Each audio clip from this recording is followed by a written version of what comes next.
when you look around, this is a quiet place. It's not noisy. There's not anything like a pollution or people are making noise or what. Or even animals are passing that side. The apiary is where in. The vegetation is there for the flowers where to get pollen and nectar. Next, there's a water source. Where you see those cows where they've gone, there is a very big pond. That stream is a pond, but then it flows. There's a stream coming out from that side. It goes all the way down.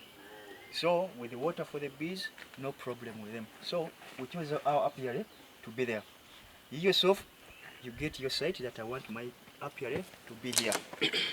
Next requirement, what are you going to use? To use, you need the hive.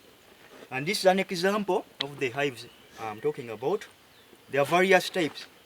There is a local beehive where they make poles, reeds, mix cow dung and mud, made that local one. But that one isn't like, in our times you don't have to do that which Judge has used, because even inspection is tiresome, extracting the honey from that type, and inspection is not easy. So we prefer this type. This is a Kenyan top bar, KTB, and that small one there. But then sincerely, no, you don't need to have that. Even if it's a modern hive, the better hive is the KTB. Why? It gets quite a bigger quantity of honey compared to those ones. And this one is easy to inspect. Easily come up, you can open up this lid, you check how the bees are building their combs, and this what the combs are built on this. So, having your hive in place, this is a hive. You don't stop there. As a beekeeper, you need tools. I'm sorry for the catcher box and excluder. We don't the up at the top. There is an apiary like that. Not so modern like that, but an apiary where you collect the hives from. Why? It's not easy to carry the full hive from up there going down there. And you're not going to put it in a motorcycle vibration, just disorganize them, or even shake the broods to fall off from there, the combs, sorry, to fall off. So you just have to carry. Instead of carrying all the way up, we made another one. I was going to see this one for our reasons. Yes, the next requirement, the tools. These are the smoker I was talking about. The smoker is to like a, let me call it as a disinfectant, or like to clean your hive, brush away all the intrusion which bees don't like. For example, there are insects, interview, cleaning it thoroughly well. What do we put in this smoker? You get dried cow dung. Yes, you need dried cow dung. You need charcoal. See, there's our bag there being used.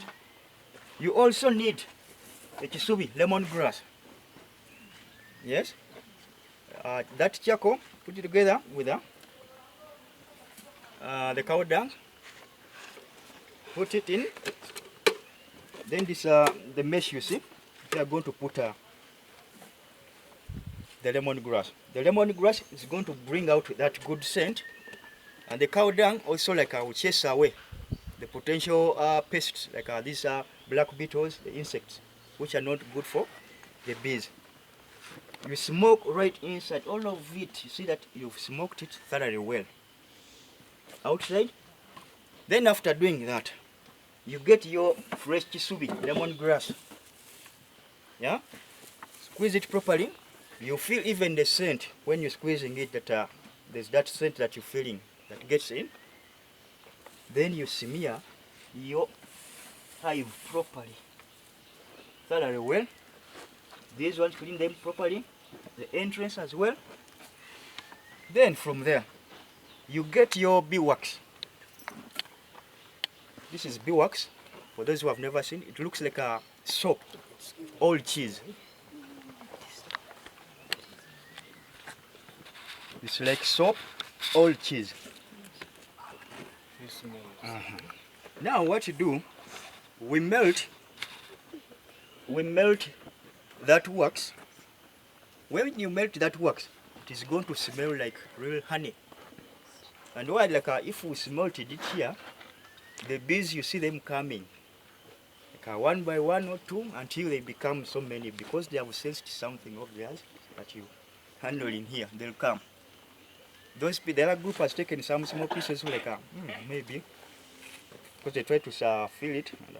And, so when you melt that wax, you have to feed it in here, in these sections. You see this lining. It's where the bees are going to start building.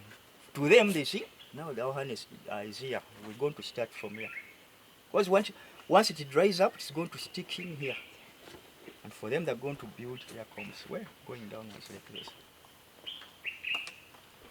And they go in that pattern until they reach where they entered from.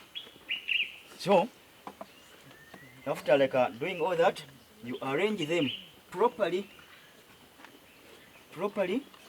from the last one. Then you cover up your hive and put it to the section where you see there's some the potential for flowers, where they get the nectar and pollen, the water source. Hang it there. When you hang it like a tree, at least not so short and not so high. Why not so high? You need to carry it up there. When it is so high, you might even fall up from there and break your back or something. Not so high. At least my height, am I what? 5 feet and how many? I'm not a dwarf. Okay, thank you. But that height, no intrusion whatsoever to them. Hang it there. Then you wait. 3 weeks, you should be able to notice some changes of that beehive. When a month goes without a thing, remove it. But then you'll be even seeing it, because every after 2 weeks, you'll be required to be smoking. Why do we smoke? To chase away the potential intruders in the hive. Once they are there, the bee won't get in. The bees won't get in. That's the reason we do smoking, and that's a regular inspection. You see? Yes, we've hanged our hive. The smoker, I've told you we're going to be using it in that kind of manner. Now hanging that, like some insects. Excuse me. Yes, please. Before you forget, you said you smoke after every 2 weeks. Yes, we do. Even when For the bees are there. the uncolonized one. If the bees are already there, you keep on smoking after 2 weeks? No. This one is basically to keep the hive clean. If it's not colonized? Yes. Oh, yes. You need to clean it, not because many people take refuge in here. Even snakes. Yes. Even these geckos, rodents and etc.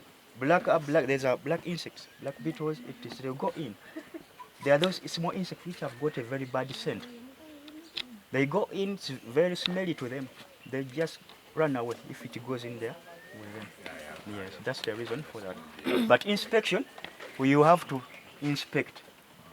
When you see that workers started going on like building the combs, don't over-antagonize them. But you come, see, you can see how they're going by judging by the time. You can even feel the weight of the hive. Like sincerely, there's some work which has gone in this hive. Or you even feel, you sense the scent of honey. Or even yourself they will become overprotective of their hive. You see them buzzing around and you just know something is going on inside there. There's something. But you want to really see what is it specifically. You can carry the hive, you feel that it has gained some bit of weight compared to how it was. Then at night you can also go in and inspect. Are they really building as expected? If these bars are not properly aligned, you find when the bees are building their combs diagonal, it's not good. They are supposed to follow this pattern. They build, it goes downwards like this. Start from this way, going. So once they are colonized, yes please. You said that, okay, like when you were learning apiculture before, carrying the bees while harvesting and Okay, when no, not you like trying to like colonizing, then we take the hive to the apiary. When you harvesting, it's true you need to smoke just to make them some kind of a busy someone, not to become so hostile. It's basically we use it as a kind of. So now we've taken first in that time like you feel the bees, the hive has gained some weight. They have seen that this is their home. They are in there. It's when you put them into the apiary house. It's like their collection. There you put your hives, those which are fully colonized, take them there. So another tools. This is a hive tool. Basically I used like extracting of the honeycombs from those bars. And this one's not a comb. It's not a shoe brush. But this one, it has got this soft threads, or I don't know. Like you've opened up the hive to yes, hello viewers and everybody else. My name is Blick. I'm the Finance and Administration Assistant of Zuri Model Farm. Like our norm, every year we happen to host a number of schools, those interested in taking up agriculture as a practice, also to facilitate and grow availing knowledge to our younger students, younger people, yeah, to have a different perspective regarding farming and agriculture as a whole. And today we've hosted Gayaza School among other schools, and we've taken them through a number of projects like that we do. For example, the poultry section, having the broiler chicken and layers. We've also taken them through the coffee, right from the seedling stage to the harvesting stage and drying, which are like reaches to approaching to the sale. We've also taken them through apiculture, the big keeping, which I myself I head the department. And yes, everything has gone on smoothly.